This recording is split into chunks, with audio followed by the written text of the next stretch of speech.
Death at Devil's Bridge, Chapter 17. The devil fries fastest in his own grease. English proverb.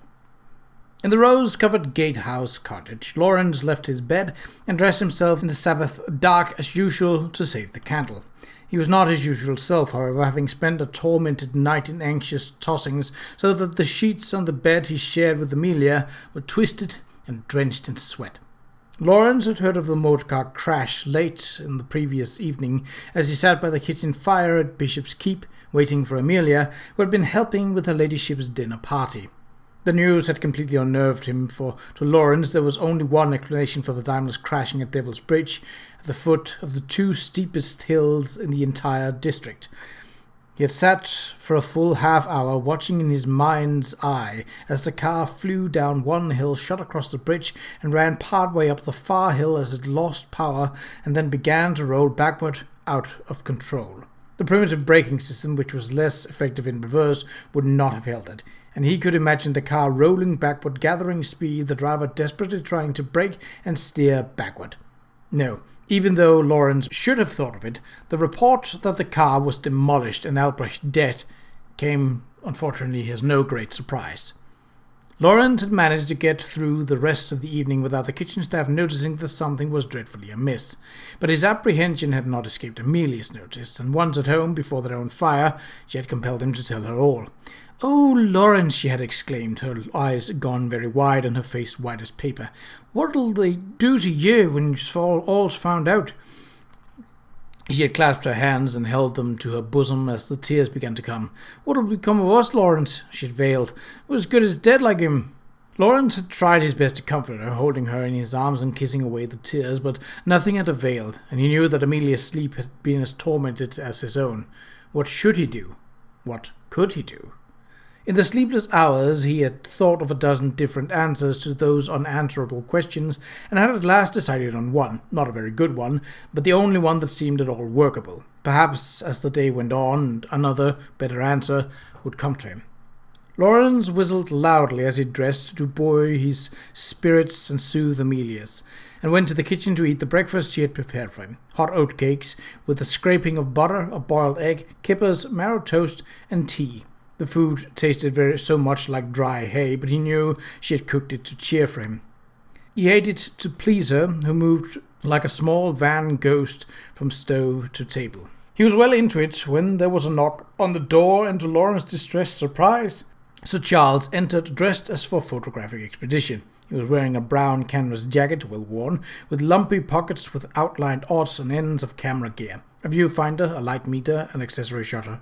His tweed breeches were tucked into the heavy-soled brown boots, and he wore an old soft felt hat with a mashed crown pushed to the back of his head.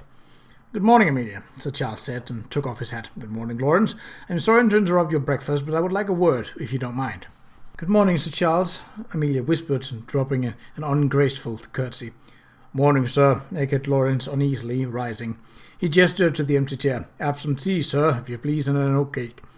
"Sit down," Sir Charles said, as Amelia poured steaming tea into a cup and placed an oatcake on a plate. "You've heard about the motor crash?" "Last night." Lawrence seated himself and hardened his voice, taking the tack on which he decided. "You'll pardon me, Sir Charles, if I say that's what comes of letting a furriner drive Lord Bradford's motor car. That's what I told his lordship when I saw him leaving the house last night. 'It's a damn great shame,' he says to him, and he says, 'Yes, Lawrence, it's a shame.' I suppose we should remember that it was a foreigner who built that particular motor car," Sir Charles said mildly, and added, buttering his cake, "I would like to ask you to come with me to Devil's Bridge, Lawrence. The wreckage must be retrieved and the pieces identified." He paused and added with what seemed to Lawrence a deep significance, "I believe you're the man for the job." Lawrence had raised his kipper-laden fork halfway to his mouth, and there it hung. "The pieces identified. There is some question about the car, it seems." Sir Charles, busy with his food, did not look up, but Lawrence felt his scrutiny. "Question." Slowly and carefully, the forkful of kippers descended back to the plate. "What sort of question?" There was a moment of silence. "It seems," Sir Charles said vaguely, "that the vehicle did not burst into flame." He stirred his tea. "I thought perhaps you might be able to tell me why." "Me?" Lawrence bent over and shoved the last bit of the kippers into his mouth. "What do you ask me, sir?" Amelia refilled her husband's cup in such a nervous haste that she splashed tea onto the saucer. With a desperate attempt at normalcy, she said, "He asked 'cause you know more about Lord Marston's motor car than anybody." She appealed to Sir Charles, who was finishing his food. "Ain't that just like the man hiding his light under a bushel?" Sir Charles gave a dry chuckle. "Indeed, Amelia, Lord Bradford claims that your husband knows every nut and bolt in that vehicle, and I believe him." Lifting his cup, he drained it and stood up. "Thank you for the tea and cake. Lawrence, I shall drive on. I give you leave to absent yourself from Lady Catherine's household prayers this morning, and when you have finished your breakfast, I should like you to bring the wagon to Devil's Bridge. We shall need it to fetch the wreckage back to here to the barn where you can examine it. And bring a good pair of gloves as well, if you please. I want those pieces handled with as much care as you would use to handle plates in the photography lab." Lawrence raised his eyes, not wanting to ask because he thought he knew the answer. "And why, sir, would you want that?" In his nervousness, the question was put more forcefully than he had intended it to. "Lawrence!" Amelia exclaimed, horrified at his effrontery. Sir Charles looked at him with a straight face, his eyes suddenly gone hard. "Bring the wagon, Lawrence," he said, and very low, "and the gloves." And Lawrence, quaking inside, did as he bid. The balmy late summer weather had turned overnight. The dawn air was chill, and the breeze had a cutting edge as Charles arrived at Devil's Bridge, his thoughts troubled by what had just transpired at the Quibley cottage. That Lawrence had done something to the motor car he did not doubt, although he could only guess what it had been. Early as it was, Ned Lakin was there before him. The constable had tied his horse and trap at the top of the steep hill blocking the road, and was standing now at the bottom surveying the wooded ravine beneath the bridge. With him was Thomas Gaskell, the PC from the nearby tiny village of Lawford, who had guarded the area all night. PC Gaskell was a tall, thin scarecrow of a man whose bony wrists extended 2 inches beyond his cuff, and whose trousers ended well up his boots. "No, sir," he was saying to Lakin in a squeaky voice. "Nothing, and nobody's been here, sir." He rubbed his straw-coloured hair, which struck out over both ears. "Just me and the owls, and that wreck of a motor car down there." He gestured toward the Daimler, which had come to rest some 40 feet below. "Don't trust them horseless carriages myself," he added. "There's only the mercy of Providence as this one didn't burn itself up and fry the poor devil that drove it." The motor car was jammed between 2 large beeches. As far as Charles could see, it had been totally destroyed by the impact. The frame twisted, the 2 rear wheels at odd angles, and mangled chunks of metal and wood, and upholstery scattered among rocks and trees. "Jessup reported that he found Albrecht just there," Lakin said, pointing toward a large horse chestnut a dozen yards uphill of the wreckage. "In any event, that's where he lay when I arrived." Charles turned and looked back up the hill, noticing the deep, uneven ruts in the dirt lane, a difficult surface to manage even under the best of conditions. The Daimler must have been flying at more than 20 miles an hour when it reached the foot of the hill, an incredible velocity for so light a vehicle. At that speed, he doubted that Albrecht could have steered safely across the narrow bridge, constructed as it was of uneven planking with gaps between, and hardly passable even for slow-moving horse-drawn vehicles. How had Albrecht managed to keep the Daimler on 4 wheels as long as he had? And why hadn't the car, loaded as it was with a full tank of fuel, burst into flames when it crashed? There was only one probable answer to that question, and Charles thought he knew what it was. He looked back into the ravine. Was Albrecht flung free from the wreckage, or did he crawl? He asked. "Crawled, most likely," Lakin replied. "He might have been trying to reach the road where he hoped he would be rescued. Not much of a hope, though," he added thoughtfully. "There's little traffic in this lane, since most wagons must avoid the steep hill." "Crawled," agreed Gaskell emphatically. "There's broken bits of grass and twig and bloody marks where the poor bloke dragged himself along his elbows and knees. Cruel hard work, I'd say," he beckoned. "Come and see for yourselves." And picking his way gingerly through the underbrush, he led the way down the hill. Some moments later, having surveyed the wreckage and the site, Sir Charles found himself in full agreement with PC Gaskell. The driver had apparently ridden the vehicle to the bottom of the ravine, had most likely received a fatal injury when the Daimler fetched up against the beech trees. There was blood on the broken tiller shaft, blood on the seat, and blood on a flat rock on the right side of the wreckage. A bloody trail of disturbed leaves and grass could be followed with the eye, up the hill to the spot where Albrecht had been found. And it took only one quick look to confirm Charles's guess as to why the Daimler had not exploded upon impact, as it certainly should have done given its engineering design.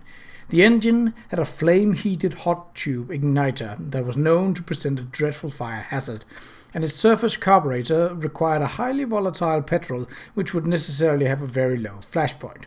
One of the same model had recently crashed and burned near Paris, killing the driver.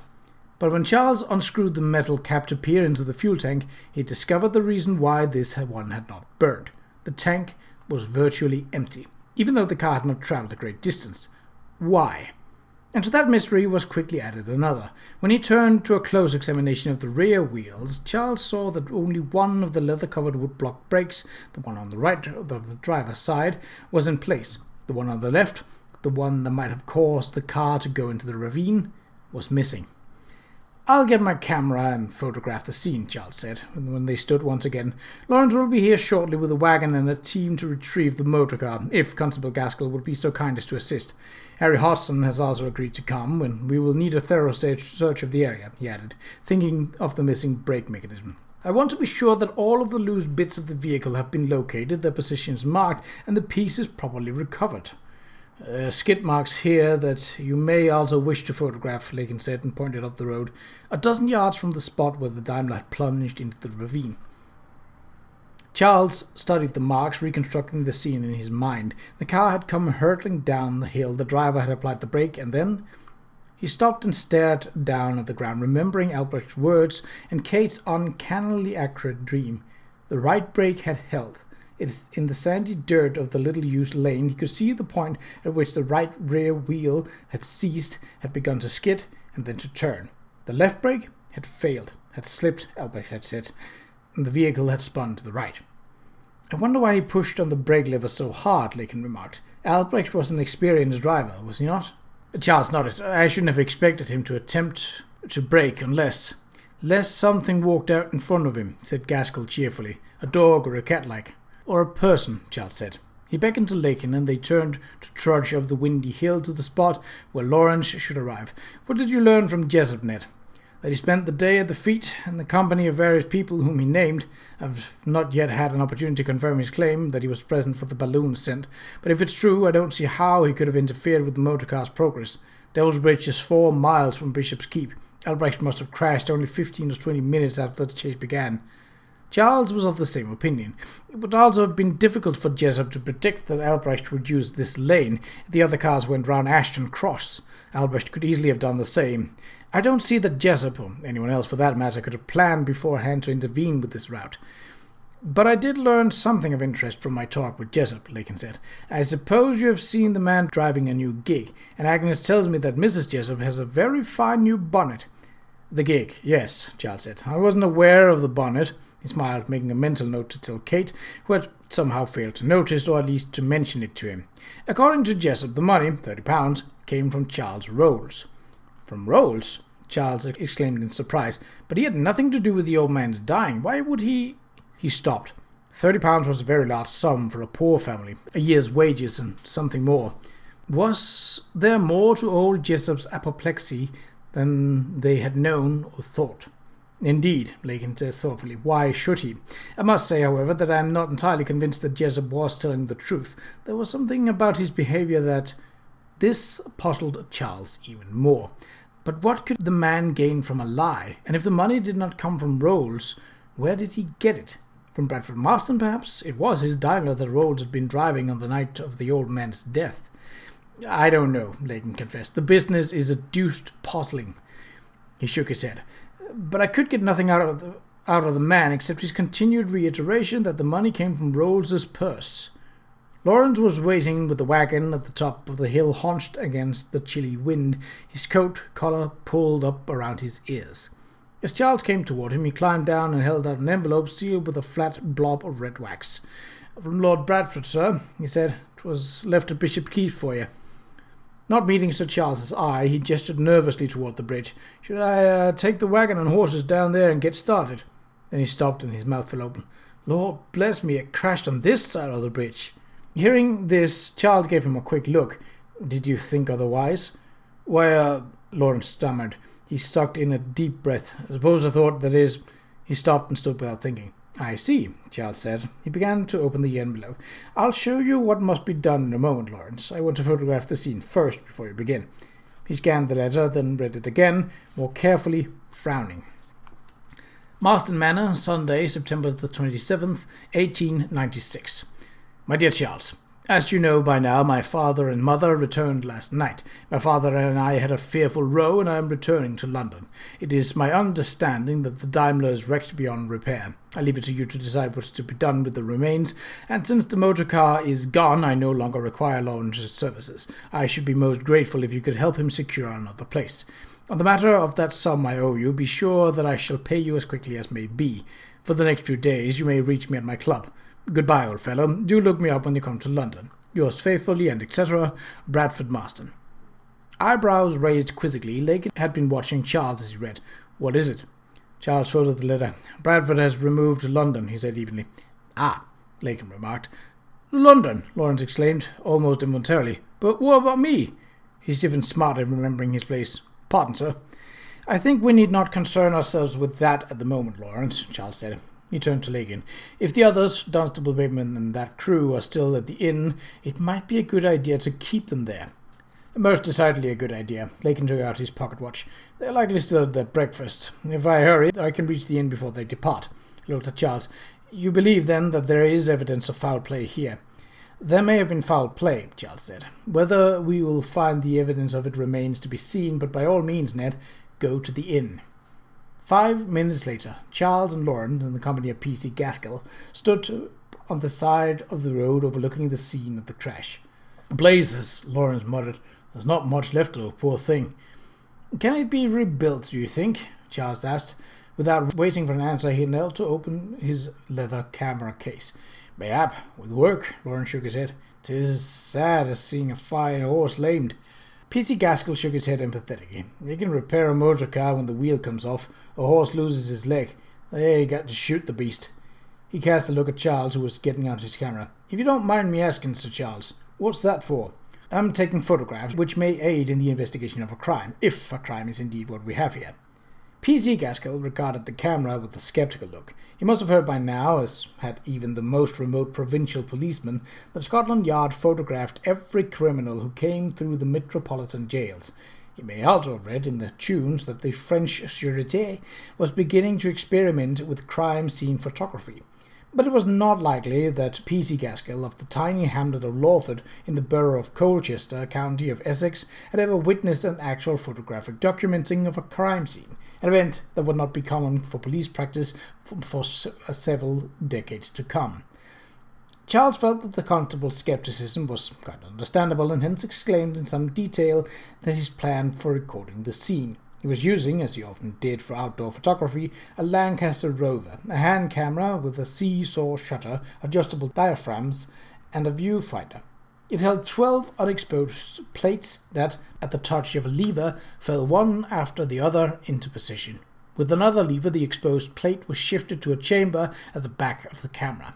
It also brought a larger tripod-mounted camera, a favorite in his collection, that had been made in Paris in 1890. Its fine Eurograph Extra Rapid No. 3 lens made it ideal for work that required careful exposures where focus was critical.